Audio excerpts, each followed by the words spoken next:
No, I don't think you must personalize it. I think any South African who would be elected now would have been seen as a threat in terms of who's the president of CAF. So it's not, to me, it's not an individual thing, but a country thing. Because it is a fact on the continent that people know that when they come to South Africa, and whether it is the World Cup or the African Cup of Nations, they will have the environment and the infrastructure and the support to play under the best conditions. And that they appreciate. Stadium. It is in an ideal environment. And South Africa and probably Nigeria can provide that. So they appreciate that. But it is the other interests that cannot be balanced with what the real interest of football is served. And they know that we also have the capacity to deliver. And we are called upon to deliver, whether it's in CAF or FIFA, to contribute to the growth of the game, both on the continent and internationally. No, we agreed. In the COSAFA meeting, we took a resolution that the two posts will go, one to the island and one to the mainland or the continent. And in the first round, the one candidate from the island was already elected. And then the second one stood and also got elected. And therefore, in spite of the fact that the majority of the members of COSAFA sit on the mainland, and the majority are English-speaking and of course also Portuguese-speaking, both members are French-speaking. So I don't think there's been consideration of fair representation. And I said this not because I have any ill feelings. We've already congratulated those members. But I think we must not set a precedent, because in the next elections, you may very well find that you have two representatives from the mainland and nothing from the island. Because once you set a precedent, it's very difficult to change. And this is what I raised also in respect of the North, to say you have only 5 countries, you have 2 members on the FIFA executive. Tomorrow you'll have nobody and 2 from the southern region. So it's not good to set this precedent that obviously distort fair representation. For COSAFA, how do we move forward? Because in the past, the signs of disunity have been there. It's not something new. Well, I think that it's a problem of leadership. It's a question of leadership. We are the only continent that had 6 candidates. Now 6 candidates out of 14 countries is very difficult. And well, it doesn't make sense. In the second round, 2 of the candidates got 1 vote each. It means that these candidates just voted for themselves and no other votes. So I think these are issues that we have to discuss. If the candidate is agreed to, let's support that candidate. When you look at the Southern Africa, there was a specific agreement in COSAFA that the 2 posts in the south will go, one for the islands, meaning it would be essentially the continent dominated by Anglophone countries of Swaziland, Lesotho, Namibia, South Africa, and so on, and one for the island, Madagascar, Seychelles, Mauritius, Comoros. The election outcome had both candidates from the islands, with, of course, against an agreement that we had. But that, of course, is, you can only understand it in the interest of those who want to pursue a particular path for the African continent, and, of course, in the global interest in the battle for FIFA.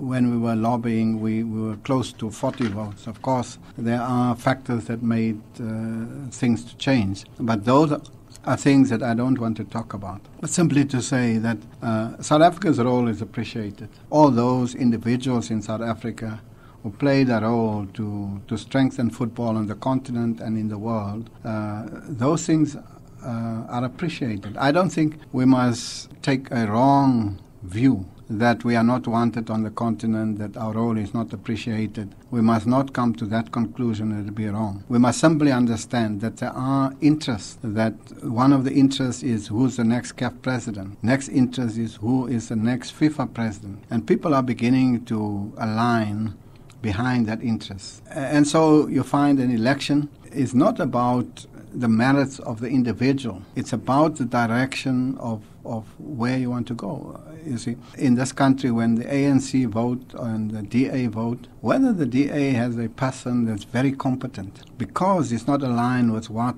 the position is, he will not get elected. And any election is like that. And both sides, you find perhaps more competent people are sacrificed for less competent people, because those people are aligned to the particular direction beyond that election. Election is not just for what happens on that day, it's what happens after that day. And after that day in Marrakech, it's the next election of FIFA and the next election in CAF. And if you are not part of that plan, whatever your name is, and you are from South Africa or Nigeria, that is the issue.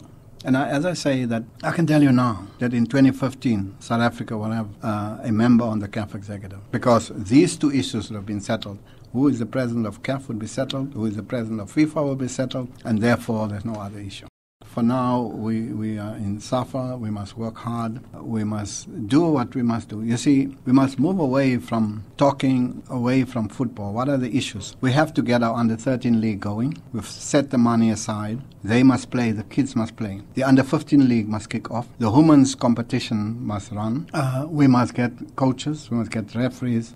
From the Legacy Trust, we set aside the money. Our business, in the first place, is the development of the game, is for football to be played. And that is where my heart is, that is where my commitment is. So I think already the discussion and the talks have been too much dominated by the political side of football rather than football itself. This year, 2013 and 2014, is a crucial year for Bafana Bafana. We are now going into the final stages of the groups. We have seen Ethiopia. We must play Ethiopia in Addis. And we must support Gordon so that he can qualify for 2014 Brazil. So if you ask me, where must we focus? We must focus on football. Bafana must go to Brazil. Banyana must be ready for the Women's African Cup of Nations in Namibia. The youth must start playing well-organized, funded competition, starting with under 13, under 15. The Women's League must go off. And those are the challenges where we need to focus. People must understand this is an election year also for SAFA. We must distinguish between what is real and what is intended just for election purposes. That dossier we sent to FIFA, and after half an hour, FIFA dismissed it. To call it a dossier is an insult to the term dossier. And I think that these things must stop in South African football, where I must show how good I am by smearing your name to indicate to people how bad you are. But I think the regions and the members who come and vote will not be fooled by these dirty campaigns. And it is dirty. I think that if you want to accuse somebody, your accuser must stand up and stand in the public and make the accusation. But to have documents with nameless and faceless and smear people's name is just not the right thing to do in an election. And I think those are the things that must stop.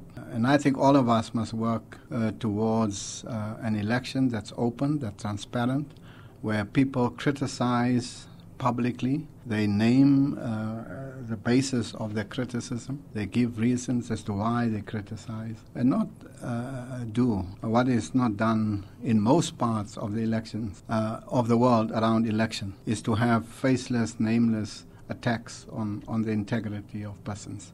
That saddens not only the South African football people or the South Africans, it also saddens those countries and institutions that hold South Africa in high regard. You know, you go to FIFA, they talk in glowing terms of South African football. And their first response was, we never expected this from South Africa. So it is an accusation not against those whose names are mentioned. It's an accusation against all of us, those whose names are mentioned and those who are responsible for generating the document, because they won't distinguish between the two. They put us in the same boat. All of you South Africans, you disappointed us. We didn't expect this from you. And I think that for the good of this country and its name globally, such things must not be tolerated. And the media has a role to play. The media should not behave in this way, because the more the media writes unnamed sources and smearing of people's name and protecting people, the more difficult it's going to become. And the world sits back and watches and shakes their head in disappointment. We want to host the Women's World Cup, but in order to do that, we must maintain our integrity and our support that we have globally. We have tremendous support, and that support we've built up over many, many years.